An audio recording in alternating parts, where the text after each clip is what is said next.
Bill de Blasio left office just 5 months ago, and already he's hoping for a political comeback. The former mayor is running for Congress in the newly redrawn District 10, made up of Lower Manhattan and parts of Brooklyn. But a recent poll finds 77% of voters are undecided in the race, with no clear front runner. And Bill de Blasio joining us now. I can call you Bill. I don't have to call you Mayor, right? Call me Bill. And that sounds like every election I've ever been in. Right. Not being the front runners. That's normal.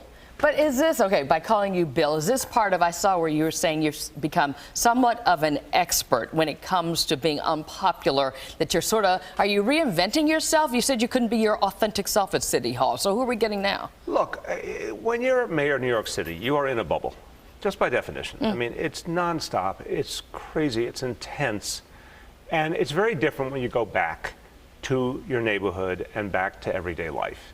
I'm going to be back in my home in Brooklyn, which I am thrilled about. I am back in the community where I started out, on local school board, on city council, and I want to serve the people again. And I think this is a way to really make an impact. Okay, so public advocate, mayor of New York City, unsuccessful bid for president, mulling the idea of governor at one moment, and now Congress. Yeah. Why? Because it's an opportunity to serve. Look, I think people have watched my work know this is my life. This is my vocation. I devoted myself to public service a long, long time ago, and I intend to continue in it in whatever form. Here's a brand new congressional seat. Here's a brand new district. No one expected it, but it actually is the part of Brooklyn that's my home. That's the place I raised my family and where my kids went to school and where Charlene and I got married in Prospect Park. I mean, this is our home. Right. And I believe I can help the neighborhoods of this district, because what a Congress member does, yeah, some of it's in Washington, you know well from your family. I do. Some of it's in Washington, but a lot of it is serving the community locally. I know how to do that. Constituent services, making sure that the different agencies actually help people.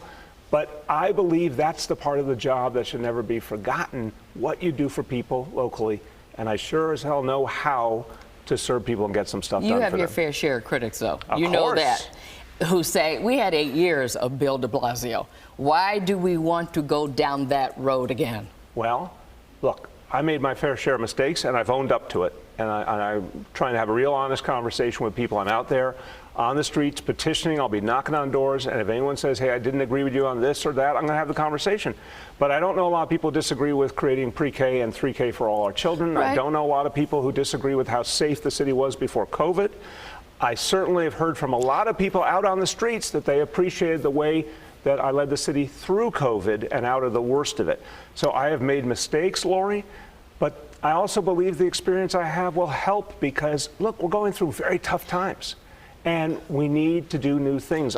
Just today, Lori, just today, and the New York Post reported on this, I said we've got to get money out of the hands of the gun manufacturers. You're talking about the teachers union. Yeah, well, the teachers union, but also the state, the main state pension fund, the New York Common Fund, still invests in the ammunition companies. For God's sakes, these ammunition companies are the ones that give us these clips that lead to these horrible massacres. Let's get every single union dollar and public dollar out of the gun industry. That's the kind of thing that can make a difference. I'm pushing for that. That could help save lives. You know, you mentioned crime, and we know that when you came into office, crime was down. We were at an economic surplus. But within even the last, say, 10 months, okay, which was still part of your reign, we saw the numbers of crime going up, homelessness situation, mental illness, quality of life in disrepair. It's even worse now, of course. Can you say to me, to the viewers, that you take no responsibility or no accountability for what we did see with Vision Zero, the amount of traffic fatalities, with the surge in crime, with the surge in homelessness, with so many of just the quality of life issues New Yorkers want to enjoy, not doing well under your reign? Lori, I couldn't be clearer, and I've literally written this in op-eds, and I've said it publicly. I made some mistakes, and I've tried to own those mistakes, but I also have said, and I believe this in my heart, you don't go from being the safest big city in America with a crime level that was as low as the 1950s to what we went through in the last couple of years. because of policies. That was the horrible dislocation that came from COVID. That's just clear all over the country. But you can't blame it all on COVID. Well, I feel we had the right policies before that. So I'm going to say the mistakes I made, I've said very openly, I think I made some mistakes, particularly early on homelessness, but I think we corrected some of those mistakes. I think Vision Zero is the right way to stop traffic fatalities. What we didn't figure out was when everyone started going back to their cars during COVID, how to come up with new strategies to overcome it. But I'll tell you what I think will work going forward is big investments in mass transit to get people out of their cars. I think that's where you need leaders in Washington, you need members of Congress who are going to bring home those resources, because let's face it, New York City has great resources, but they are finite. If we're going to lower crime, if we're going to get people out of their cars and into mass transit, if we're going to address some of the biggest issues facing us, we need a federal partner, and that's why you send people to Washington to fight for that for our neighborhoods. You know, everyone is going to come at you, though, about certain topics, and you know that. They're going to always go back to mental health in this city, Thrive NYC, Sure. Where did the money go? Everyone always wants to say, where did the money go? The money went to help people with mental health challenges. The money went to ensure access to mental health care like we never had before in the city.